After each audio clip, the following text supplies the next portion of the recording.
Self Reliance is Ralph Waldo Emerson's compilation of many years' works and the archetype for his transcendental philosophies. Emerson presupposes that the mind is initially subject to an unhappy conformism.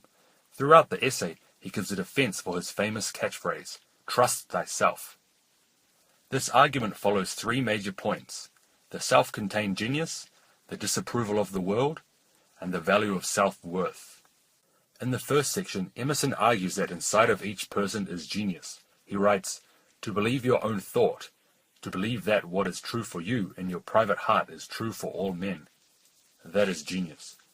The remainder of this section is spent exploring this concept. He says that only a man who is self-reliant will be successful, and any outside influences would take away from personal satisfaction. Emerson claims that examples of people who trusted themselves above all else include Moses, Plato, and John Milton. He then goes on to highlight the value of individual expression. Emerson writes that a man should follow what he thinks in order to discover his own path in life. When a person follows another person's path instead of his own, he feels dispirited and small. An example that he states is a person hears some idea they had thought in their mind said by another person. Emerson says that a man cannot bluntly obey society if he wants to follow his own expression. No government or church can explain a man's heart to him, and so each individual must resist institutional authority. Emerson continues by decrying the effects that society has upon the individual. He says that when people are influenced by society, they will compromise their values in order to retain a foolish character to the world. He states, "A foolish consistency is the hobgoblin of little minds. With consistency, a great soul simply has nothing to do." When a man adheres blindly to thoughts or opinions he has vocalized in the past, purely for the sake of seeming true to his principles, Emerson argues that he violates his nature. A man should not worry that he will be misunderstood or thought less of because his opinions changed. He writes, "To be great is to be misunderstood." A man must be willing, every day, to open his consciousness to his intuition, whether or not what it tells him is in conflict with his past conclusions. He also states how a man should still follow his own path, even if other people feel offended by his idea. He writes, "My life is for itself, and not for a spectacle," emphasizing the idea of not following what other people think, adding to the idea that this compromises their individual values. Emerson wrote that if a person were self-reliant, he would have consistent access to survival.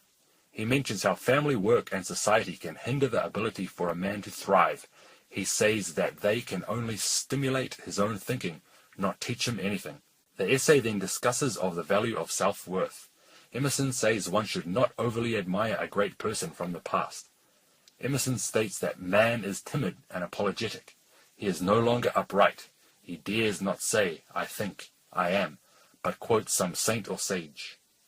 He states that historically great men are not any more important than the present men, but they serve as examples of how to trust oneself. Individuals should speak their ideas instead of quoting the words of historical people, because it will not help one understand his own inspiration. Emerson describes a self-reliant man as someone who is not afraid to speak his mind and truth to anyone, resilient, optimistic, quick-thinking, and changes himself when he is inspired by himself. A self-reliant man does not like to travel. Emerson thinks that all truths could be found where a person was, and he did not have to travel to gain anything. He says, "I shun my father and my mother when my genius comes.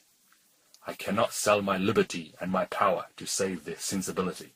Emerson concludes by saying that as society gains, it also loses simultaneously. He writes, "Society is a wave. The waves move onward, but the water of which it is composed does not." He explains how in order to be happy and peaceful, one should not care about the consumerism, but should focus on his own situation. He ends with, "Nothing can bring you peace but yourself." Throughout this essay, Emerson argues against conformity with the world. He argues how people should not conform to what other people in society think, but instead he should transform society with his thoughts. He gives an archetype for his own transcendental beliefs, but also argues for his slogan, "Trust thyself." To follow Emerson's self-reliant credo fully, One must learn to hear and obey what is most true within one's heart, and both think and act independent of popular opinion and social pressure, in order to bring satisfaction to oneself.